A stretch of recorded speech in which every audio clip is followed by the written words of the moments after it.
Thrissur Pooram കലക്കലിൽ CBI അന്വേഷണം വേണമെന്ന് മുൻ കേന്ദ്രമന്ത്രി വി മുരളീധരൻ ആവശ്യപ്പെട്ടിരിക്കുന്നു. ഹൈന്ദവ സമൂഹത്തെ അധിക്ഷേപിക്കുന്നത് മുഖ്യമന്ത്രി അവസാനിപ്പിക്കണമെന്നും മുരളീധരൻ പറഞ്ഞു.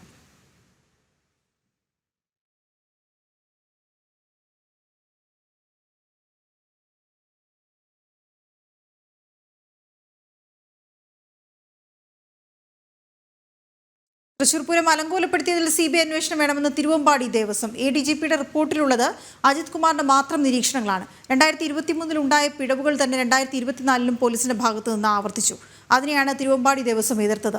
തിരുവമ്പാടി ദേവസ്വത്തിന്റെ കുറച്ച് ആൾക്കാർ മാത്രം വിചാരിച്ചാൽ പൂരം കലക്കാനാവില്ല. ത്രിതല അന്വേഷണത്തിന്റെ ഭാഗമായി ഇനിയും മൊഴിയെടുക്കാനുണ്ടെന്നും തിരുവമ്പാടി ദേവസ്വം സെക്രട്ടറി K ഗിരീഷ് കുമാർ ചൂണ്ടിക്കാട്ടി. കാരണം ഈ ദേവസ്വങ്ങളുടെ മുകളിൽ പഴിചാരുന്നത് തെറ്റായ രീതിയാണ് എന്ന് കണ്ടതിന് ശേഷമാണ് മുഖ്യമന്ത്രി ഇത്തരത്തിലുള്ള ത്രിതലത്തിലുള്ള ഈ അന്വേഷണം വെച്ചത്. ആ അന്വേഷണം നടക്കുന്നുണ്ട്. ഇത് അജിത് കുമാർ സാറിൻ്റെ വേർഷനാണ്. ഇത് ഇവിടെ 2023 ഉണ്ടായ കാര്യങ്ങൾ 2024 പൂരത്തിന് ഉണ്ടാവാൻ പാടില്ല എന്ന് വ്യക്തമായി പറഞ്ഞിട്ട് പല മീറ്റിങ്ങുകളും കൂടിയിട്ടുള്ളതാണ്.